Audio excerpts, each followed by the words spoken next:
अस्सलाम वालेकुम दोस्तों। याद है बचपन में हमारे मम्मी पापा हमें अक्सर कहा करते थे, इतना टीवी मत देखो, आंखें खराब हो जाएंगी, चश्मे लग जाएंगे। पर अफसोस आज के दिन की सच्चाई पता है क्या है? चश्मे लग गए, करोड़ों बच्चों को चश्मे लग गए। अगर आपकी दूर की नजर It's become nearsighted. There's so many nearsighted kids these days. Children are having trouble seeing things that are far away. That nearsightedness increased in kids. कमजोर है तो इसका मतलब है आपको नियर साइटनेस है। साइंस में इसे Myopia. मायोपिया कहा जाता है।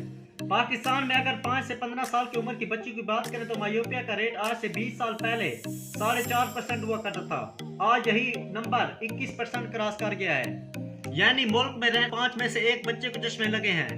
आज के दिन हालत ये हो चुकी है कि मायोपिया को एक एपिडेमिक कंसीडर किया जाता है और प्रेडिक्शन की गई है कि साल 2050 तक दुनिया में रहने वाले हर दूसरे इंसान को चश्मे लगेंगे। फिर क्यों हो रहा है? अगर आपको ऑलरेडी चश्मे लग चुके हैं तो आप किस तरह अपनी नेचुरल तरीके से आंखें वापस कर सकते हैं? और अगर आपको चश्मे नहीं लगे तो स्मार्टफोन की दुनिया से आप किस तरह अपनी आंखों को महफूज कर सकते हैं?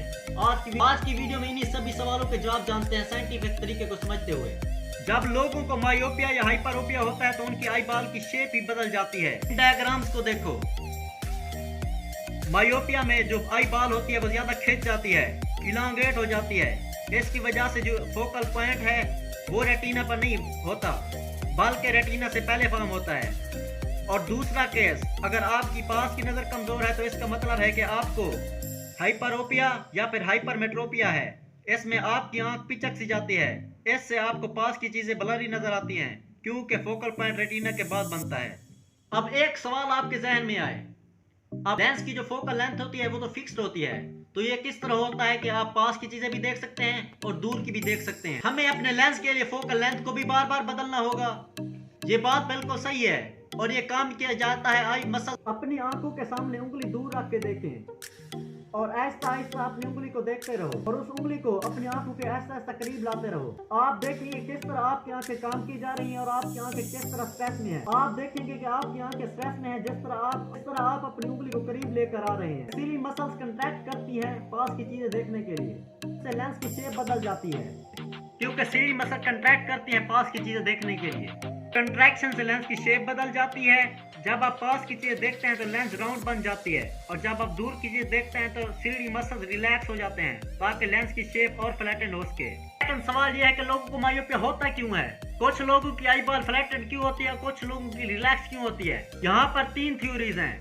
पहले नंबर पे है नेयर वर्क थ्योरी। साइंटिस्ट ने कहा जितना ज्यादा वक्त गुजारेंगे पास की चीजों को देखने के लिए उतना ही हमारी आंखों पर स्ट्रेस होगा, उतना ही ज्यादा सीढ़ी मसल को काम करना पड़ेगा और उतना ज्यादा आई बॉल गोल बनकर रहेगी, उतना ही ज्यादा मुश्किल होगा आई बॉल को उसकी जगह पर वापस लाना। लेकिन इससे पहले एक और थ्योरी थी जिसे कहा जाता था कि मायोपिया के पीछे असल ये वजह है डीएनए थ्योरी। कहना था कि मायोपिया के पीछे कोई वजह नहीं है, मायोपिया सिर्फ जेनेटिक्स के रिलेटेड है।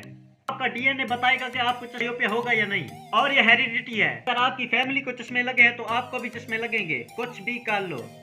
थ्योरी साल 1970 में फेल होने लगी क्योंकि साल 1969 में की गई अलास्का के लोगों पर।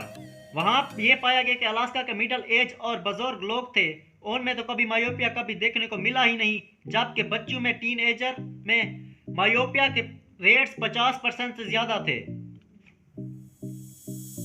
नेयर वर्क थ्योरी के मुताबिक जितने ज्यादा पढ़ाकू लोग हैं उतने ही ज्यादा उनको चश्मे लगे हुए मिलते हैं। ऑक्सफोर्ड यूनिवर्सिटी में जो पढ़ते हैं उनको ज्यादा चश्मे लगे मिलते हैं एज कम्पेयर टू मिलिट्री के लोग जो आर्मी में भर्ती थे। 2015 में एक मेटा एनालिसिस की गई। इसमें कहा गया कि एक हफ्ते में जो काम आप गुजारते हैं नेयर वर्क करने पर, उसमें आपके मायोपिया का चांस 2% बढ़ जाता है। यानी 1 घंटा अगर आप पास की चीजें जैसा कि मोबाइल लैपटॉप वगैरह देख रहे हैं तो मायोपिया का 2% रेट बढ़ रहा है। कोई ऐसी वजह जो को रिलेटेड हो नेयर वर्क करने से का रेट बढ़ रहा हो। यहाँ पर आती है हमारी लेटेस्ट थ्योरी आउटसाइड थ्योरी के मुताबिक बच्चों को नेयर वर्क के जरिए मायोपिया नहीं होता बल्कि मायोपिया इस वजह से हो रहा है क्योंकि वो बाहर कम वक्त गुजार रहे हैं। डे लाइट का जो एक्सपोजर है वो है मेन वेरिएबल मायोपिया होने के पीछे। आज के दौर में बहुत सारे साइंटिस्ट मानते हैं कि आउटसाइड थ्योरी ही वजह है मायोपिया होने के पीछे। 2007 में एक बहुत बड़ी स्टडी की गई कैलिफोर्निया के बच्चों पर, जिसमें ये बताया गया कि जब बच्चे बाहर आउटसाइड रहते हैं तो मायोपिया का रिस्क कम होता है। अगले साल 2008 में सिडनी में 4000 से ज्यादा बच्चों पर स्टडी की गई। बाहर जाकर बच्चे कौन सी एक्टिविटीज कर रहे हैं, वो आया कि वो खेल रहे हैं, पिकनिक बना रहे हैं या कोई और दूसरी एक्टिविटीज कर रहे हैं, फर्क इससे नहीं पड़ता। फर्क बस इससे पड़ता है कि बाहर रहना जरूरी है। इस थ्योरी को डिजीज ऑफ इन्फ्लुएंस भी कहा गया। वो बीमारी है जो अमीर मुल्कों में ज्यादा जबकि गरीब मुल्कों में कम देखी जाती है।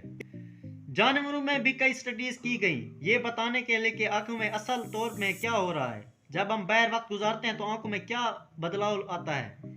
जब हमें सनलाइट का एक्सपोजर मिलता है तो रेटिना में डोपामीन की प्रोडक्शन बढ़ जाती है और डोपामीन जो है वो हमारी आंखों में ग्रोथ को रेगुलेट करता है। आंख इतनी इलांगेट नहीं होती, लेकिन जब डोपामीन की कमी होगी तो आंख इलांगेट होने लग जाती है। आंख को पता नहीं होता कि कब ग्रो करना बंद करना है।